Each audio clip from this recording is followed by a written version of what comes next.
Before I get this one started, I just want to say this. This issue deals with the subject matter of rape, child abuse, pedophiles, drugs, and a lot of things in between. So if you don't want to hear that right now, I completely understand. But today I'm going to be talking about Corey Feldman's documentary, My Truth, The Rape of Two Coreys.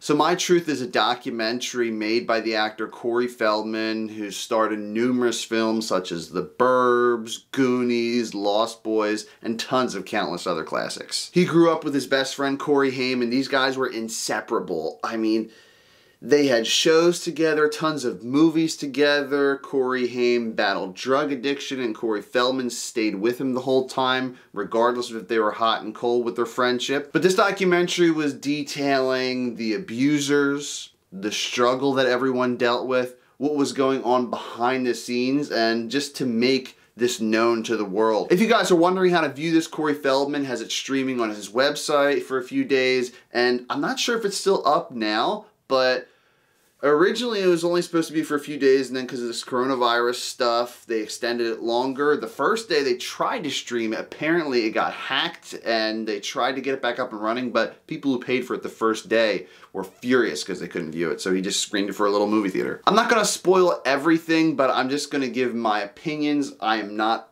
a very political person. I kind of tend to stray away from heavy subject matter because I like to keep it light and friendly, but this is an issue that's very important. And a lot of you guys are thinking, like, we've seen all these crazy documentaries. There was the Michael Jackson one, and I think there was one about Aaron Hernandez.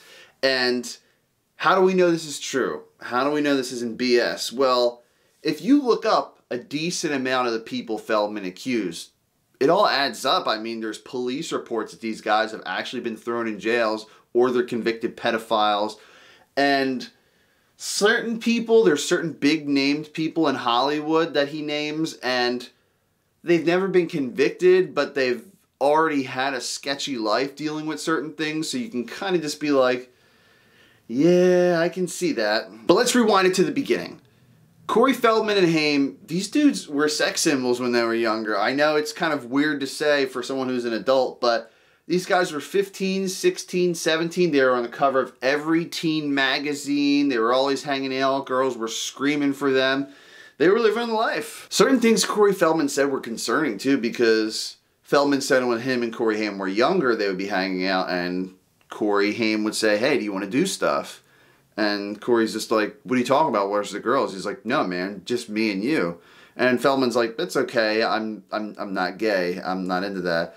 And Corey Haim said, neither am I. He's looked at him confused, and he's just like, oh, it's okay, man. It's all part of the boys' club.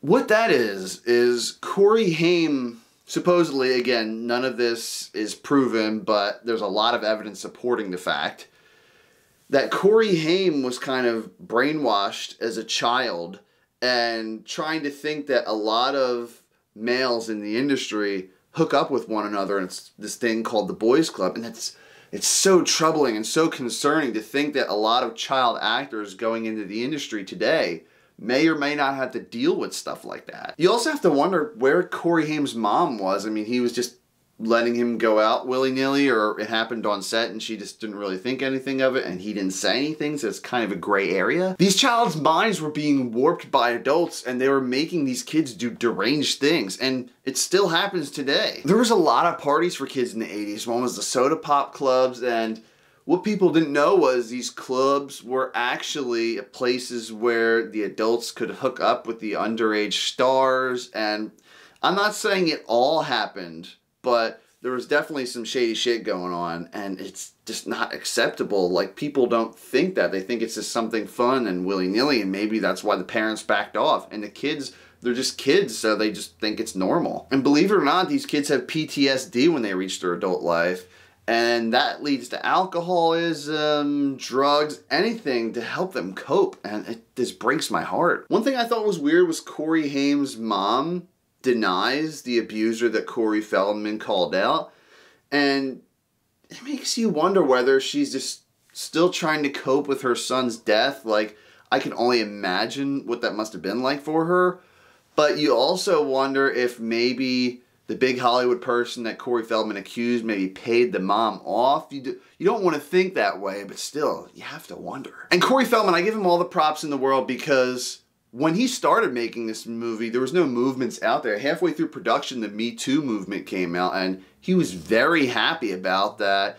And it just supports the Kids Too movement he's trying to do. It's basically so that the child actors don't have to worry about anything on set, and it creates a safe work environment for these kids. And they want the kids' voices to be heard, and it really worries me, as I said before, for a lot of child actors out there, like how much of that stuff happens to people from Wizards of Waverly Place or Hannah Montana, or, well, I'll date myself a little bit, but any type of other Disney show or Nickelodeon show, no one really knows until it's all out there, and it's not all out there. Corey Feldman was even talking about there's a special part of the police force in LA designed to protect celebrities against stalkers, and he was being heavily stalked during the production of this film. And I can honestly see it because there was a group of people called the Wolf Pack, supposedly, and they were trying to threaten Feldman, message him, and just completely derail this film and stop him from getting the word out. I mean,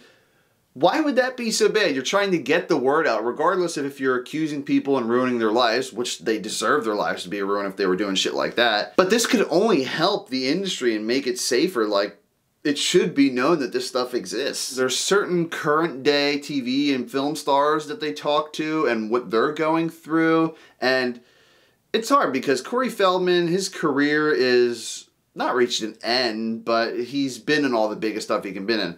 Certain people have their whole lives ahead of them, but they're coming out, and it could ruin them if they come out and accuse all these people, but they're so brave for doing this. And you see Corey talking over the past like 10 years or so. He has a son who's like 14 or 15, I believe, 16 maybe.